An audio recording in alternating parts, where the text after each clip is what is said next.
I'm SMcDowell, and this is Kayla Williams, and we're here to reach out to the Xavier faculty to give y'all a little bit of insight on the recreational use of marijuana that occurs on campus and how it affects Xavier's image as a whole. Hold on, give me a second. Hello? Yeah, what's up? Right now? Okay, I'll be there. Hold on. I gotta go. I'm finna go smoke. I'll be right back to help you out. I got you. Hold on. Sorry about that. As you can see, my credibility comes from being a Xavier student who sees people like Kayla every day. So my point to you is, weed affects Xavier as a whole. Even though we have people like Kayla who obviously participate in smoking weed, ultimately it could diminish Xavier's image. Sorry. I'm back. Okay. So our three main points to you is that weed is a common factor at Xavier, weed has negative effects on students, and weed can ruin Xavier's image. So let's discuss.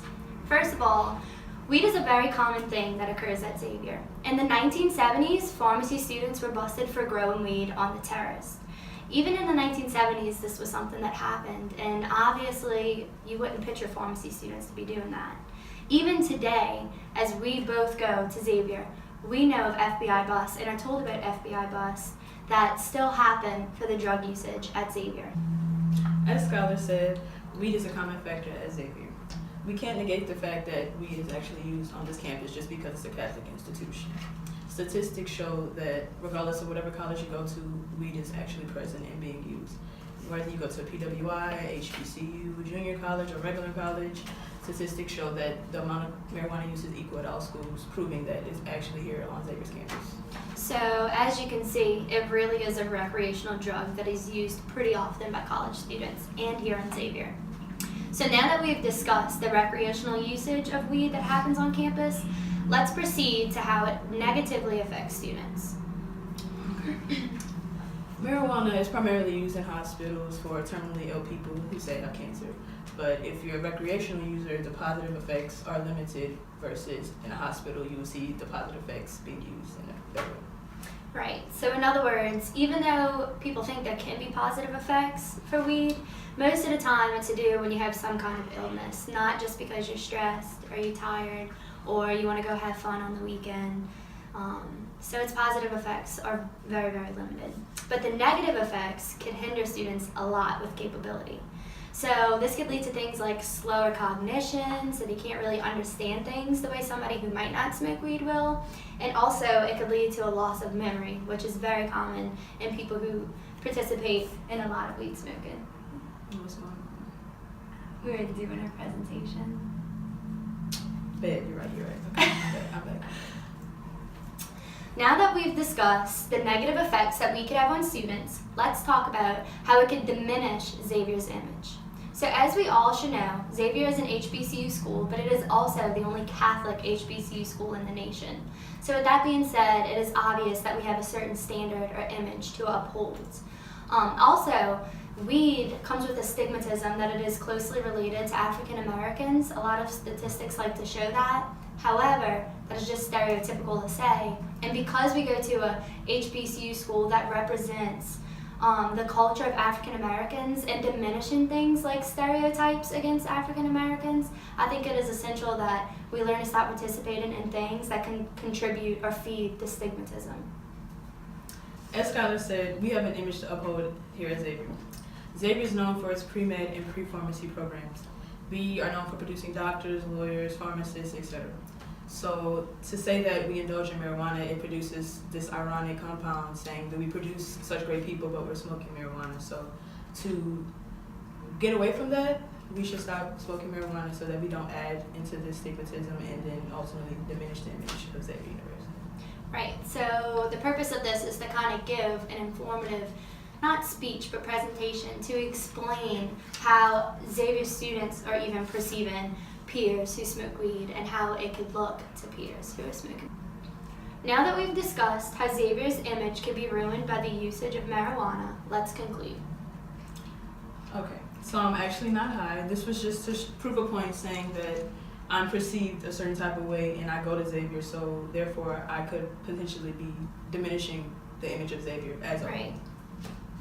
So to review the main points that we're trying to get through to you guys, we are just trying to explain that weed is a recreational drug used not just at Xavier but at all campus colleges. Weed has negative effects on students in many different ways, and Xavier's image could overall be totally diminished in time if it's represented by something like marijuana. So overall, our main goal was to explain that weed can totally affect Xavier's University as an entirety. With that being said, we need some new policies for weed, and we need to restrict the usage of weed. Here on campus.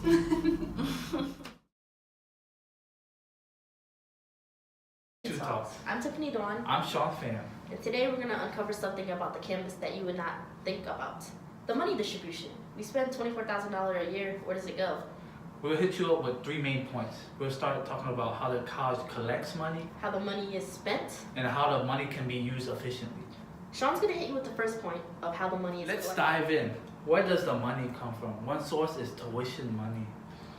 According to Where Does the Money Come From by Christopher Lydon, 40% of the university money comes from tuition and fees. We pay about $12,000 a semester for Xavier compared to what, $8,000 to $9,000 at some public university at UNO or LSU. If I wanted to save money, I'd probably go to Delgado and save up to about $5,000 to $9,000 a semester. Another source is endowments. According to the changes in endowment spending of private colleges in the early 1990s by Donald L. Blash says in 1990 that a private university projects that it will spend about 3.7% of its $58.3 million on university programs, which works out to about 2.8% of its $2.1 billion it makes. Most of the graduates who survive this 4 years of pure torture of science later become, if they make it through pharm and med school, become doctors and pharmacists. These jobs make a lot of money, which take a lot of commitment to school and create this kind of weird cycle of, oh, Xavier helped me these 4 years and got me to pharm school and med school. Hey, why don't I donate the money? So the student wins in getting a better pharmacy or medical school prep, and the college gets more money. Now we talk about collecting, let's talk about the spending. How is the money spent? Most of the money is spent on professors. According to where does all the money come from? By Christopher Lydon says about 33% of the tuition money is spent on instruction time and professors. All of this money is spent on professors who focus on neuroscience, psychology, biology, chemistry, and all that STEM major stuff that prepares all the majors to go into pre-pharm, to pharmacy school, medical school, and maybe even like secondary school and get a PhD in something like that.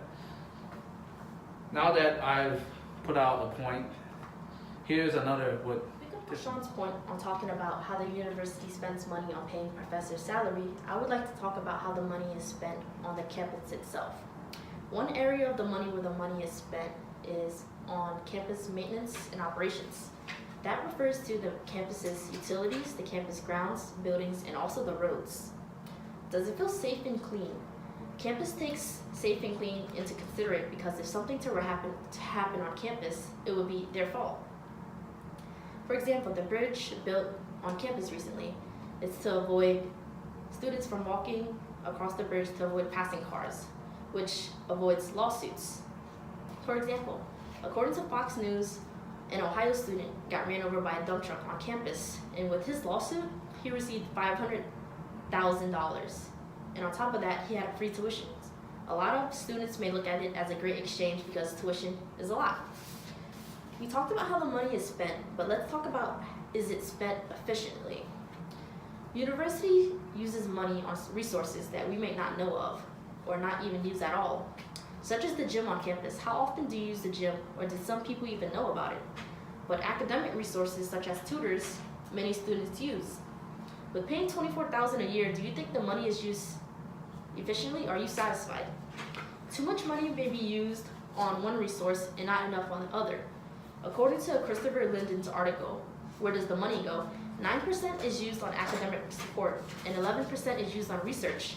In my opinion, it should be flipped as 11% on academic support and 9% on research, because academic support is. To end this XU investigation, we reviewed our 3 main points: how the money is collected, How the money is spent. and how the money is spent efficiently.